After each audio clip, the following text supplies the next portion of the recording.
When I first watched The Lord of the Rings, the first film in the cinema, I was in for quite a surprise. You see, I'd missed one vitally important thing. This film was part of a trilogy, one of three. You see, I'd never read the books. I was carried along by the enthusiasm of a good friend of mine who'd taken me along. I enjoyed the film tremendously. I mean, for any of you who don't know the story, essentially, a small couple of creatures called hobbits, a bit like tiny humans, have to traverse across this immense landscape through mountains and across ravines to deposit one tiny gold ring of power into the heart of a mountain, like a volcano. And it just so happens that when we were, I think it was about 3 hours into the film, I was looking at my watch, there wasn't much time to go. These two characters stand on the edge of a ridge and look out across this great plain. Tiny on the horizon is that great mountain.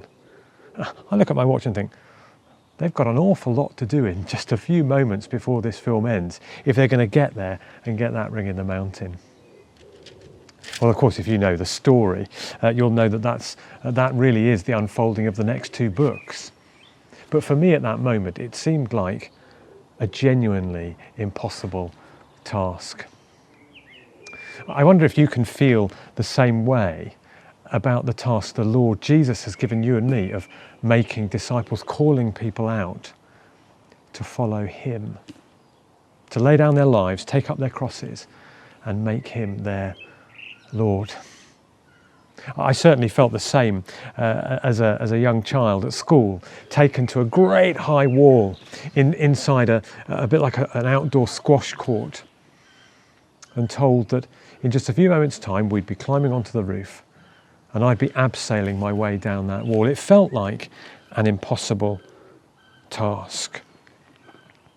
I'm sure the disciples, in those moments before the Lord ascended and returned to heaven, felt just the same as he said, "Go, make disciples of all nations." What a task. And yet, of course, they weren't without preparation. Do you remember that miracle of Jesus's when he fed the 5,000? Of course, there were many more, 5,000 men. Well, on each of the occasions that it's recorded for us, it's in every one of the Gospels. Jesus sees and he feels the needs of all those people. But what does he do? He turns to his disciples and asks them to feed the people. Of course, what an impossible task. And yet, why can he ask them to do it? Because he already knows that he is the one who will provide the means, and the way is through them. So, of course, he prays. He asks them for what's available to meet the need. All that can be found is a small packed lunch for a small boy. And he doesn't overlook it and say, "Well, is that all you've got to offer? I'll do it myself, thanks." No, he takes what is offered, multiplies it, and then gets this, gives it to them so that they can meet the need. He does the same in Matthew 9, where he also talks about seeing the need, having compassion on them, seeing the people like sheep without a shepherd. Now, of course, Jesus knows he's the shepherd that they need. And yet, what does he do at that moment as he makes that need known to his followers? He turns to them and says, "It's you who are going to be the part of meeting that need." Well, what part are they to play? Well, listen, Matthew chapter 9,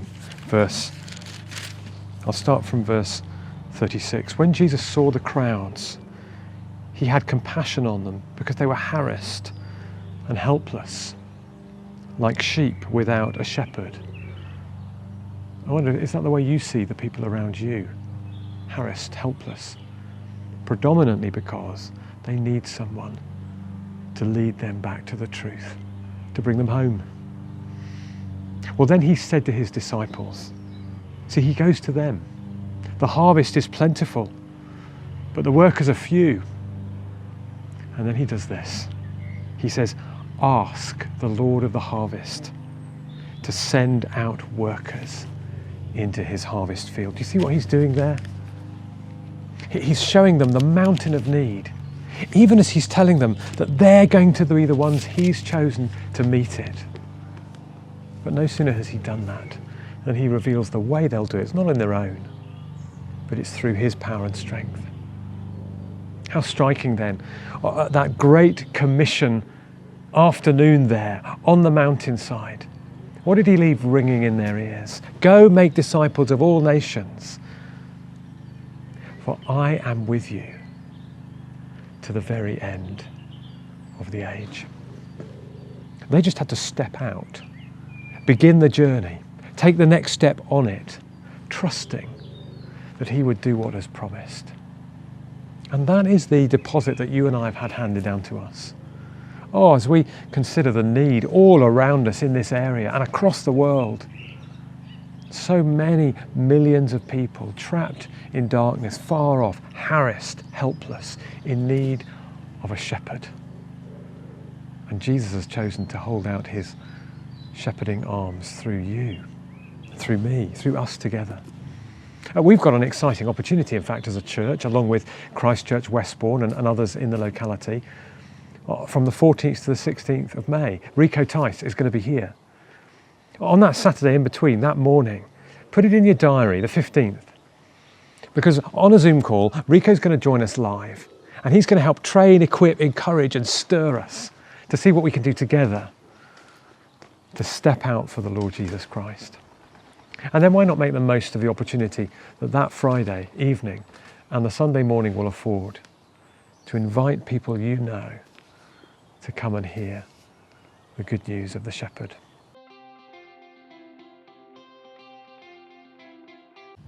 Well, when we'd finally made it onto the roof at the school there, and I was trussed up and connected with ropes and carabiners, and as I looked out over this sheer wall and the concrete floor that lay below me, I was terrified.